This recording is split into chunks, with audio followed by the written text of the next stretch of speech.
26ویں آئینی ترمیم اور پاکستان تحریک انصاف کا بائیکاٹ۔ بخاری صاحب، ہم نے دیکھا کہ کل کے اجلاس میں جس طرح سے پاکستان تحریک انصاف نے بائیکاٹ کیے رکھا، اور اس سے قبل تقریباً 10 ملاقاتیں پاکستان تحریک انصاف نے اپنے کمیٹی میں یہ شو بھی کروایا کہ وہ متفقہ طور پر اس 26ویں آئینی ترمیم کے حق میں ہے، لیکن ہم نے دیکھا کہ مولانا سے ملاقاتوں کے باوجود یہ جو بائیکاٹ کیا گیا، اچانک ایسا کیا ہوا کہ پاکستان تحریک انصاف نے بائیکاٹ کر دیا؟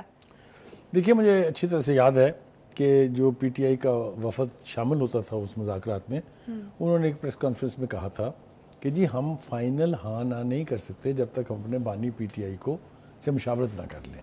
اسی لیے خصوصی طور پہ انہیں اجازت بھی دی گئی تھی، حالانکہ پابندی ہے ملاقاتوں کے اوپر۔ جب وہ وہاں گئے ہیں تو پھر ان کے ساتھ جو ہوئی ہے وہ تو میرے خیال سے میڈیا کے اور سوشل میڈیا کے حوالے ہو چکی ہے بات۔ اچھا، کیا ہوا؟ جو ان کی کھچائی ہوئی، ان کا آپ کو امینڈمنٹوں کی اور ان کی پڑی ہوئی ہے، میں یہاں پر سڑ رہا ہوں جیل میں، میری رہائی کے لیے کوئی جو کچھ باہر میڈیا میں آیا ہے۔ اچھا، لہٰذا انہوں نے کہا ایسی کی تیسی آپ کی ترمیم کی اور فلانے کی، جائیں جا کے بائیک آؤٹ کریں، ہم نے حصہ بننا ہے اس کا۔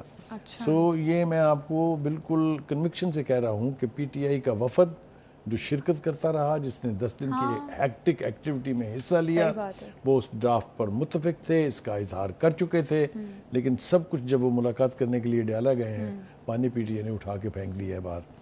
اینی وے، ایک تو یہ ہوگی بات۔ اچھا بخاری صاحب، ایک اور سوال ہے، اب جس طرح سے آئینی بینچز بنائے گئے ہیں، پہلے آئینی عدالتوں کا کانسیپٹ جو تھا وہ انٹروڈیوس ہونے جا رہا تھا، لیکن اب ہم نے دیکھا کہ آئینی بینچز کو آئینی عدالتوں کو آئینی بینچز میں تبدیل کر دیا گیا، تو آئینی بینچ اور آئینی عدالت میں فرق کیا ہے؟ وہ ایک شاعر نے کہا تھا نا کہ کس نام سے پکاروں، کیا نام ہے تمہارا۔ اچھا، یہ وہی حال ہے۔ آپ اس کو آئینی عدالتیں کہہ لیں، آپ اس کو آئینی بینچز کہہ لیں، بات وہی ہے۔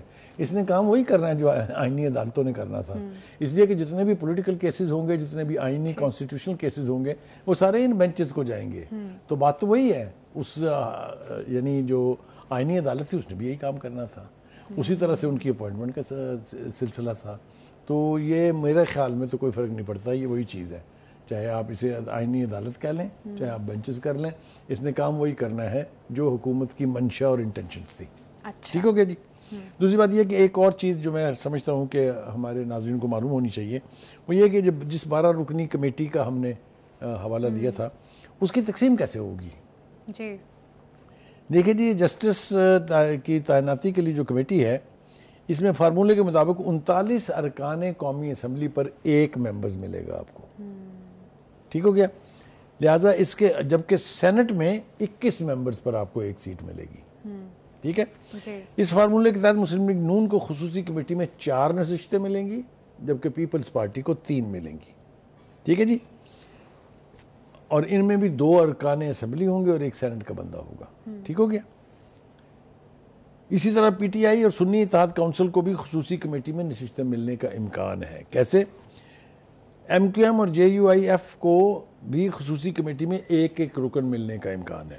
ایم کیو ایم قومی اسمبلی اور جے یو آئی کو سینٹ سے 1 خصوصی نشست جو ہے ملے گی۔ This is how this will be distributed. یہ سسٹم تھوڑا سا ہم چاہ رہے تھے کہ اپنے ناظرین کو ہم سمجھا لیں۔ ٹھیک ہے جی؟ اب آ جائیے جناب آگے، ہوا کیا کیا، وہ ذرا بہت ضروری ہے۔ پہلی بات تو یہ ہے کہ جی بلاول بھٹو زرداری صاحب جو ہیں، انہوں نے رسپونڈ کیا وہ جو دعویٰ کیا گیا جے یو آئی کے مولانا فضل الرحمان کی طرف سے کہ ہم نے کالے سانپ کے دانت توڑ کے نکال دیے۔ جی بلاول صاحب نے کہا کہ کالا سانپ جو ہے وہ اب نہیں، وہ افتخار چودھری تھا۔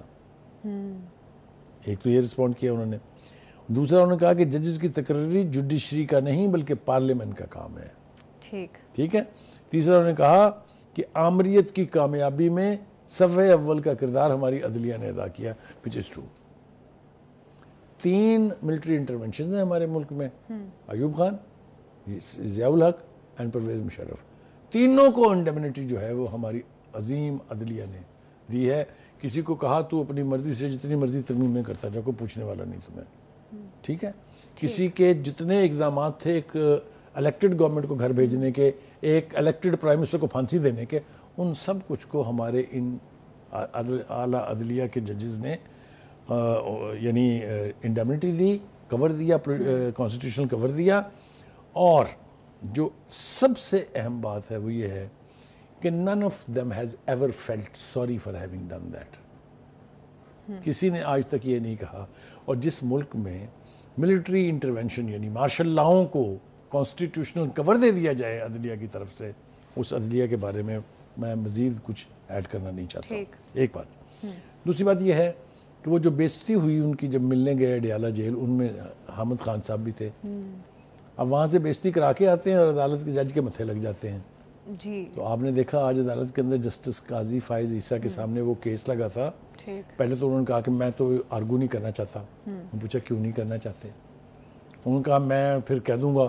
ان کا آپ میرے منہ پہ بیٹھ کے کہیں، ٹی وی اسکرینوں پہ بیٹھ کے نہ کہیں، ٹاک شوز میں. تو انہوں نے پھٹاک سے کہا کہ آپ تو متعصب ہیں پی ٹی آئی کے حوالے سے.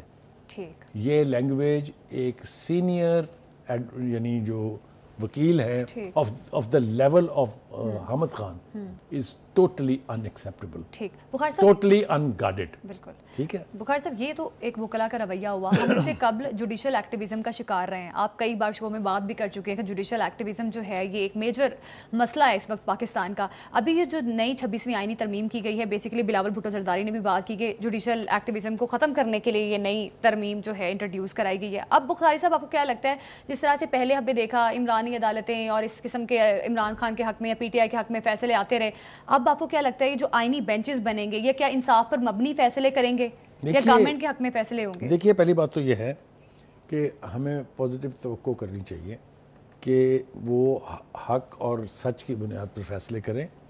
اگر وہ باعث فیصلے کریں گے تو ان کا تمسخر اور مذاق اڑتے ہوئے بھی دیر نہیں لگے گی زیادہ.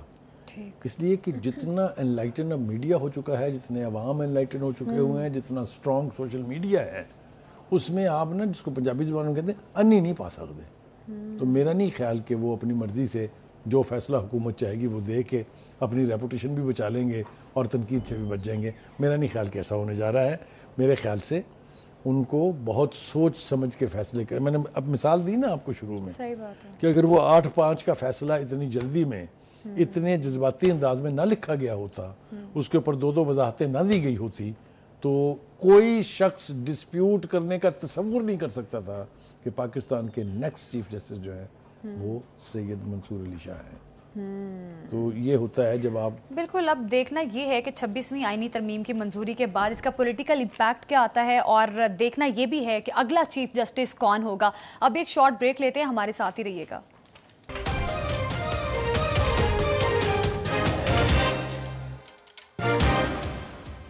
یوٹیوب پر گوگلی نیوز دیکھنے کے لیے youtube.com کی سرچ بار میں googly news T V type کریں. گوگلی نیوز کے پیج پر سرخ رنگ کے سبسکرپشن والے بٹن پر کلک کرنا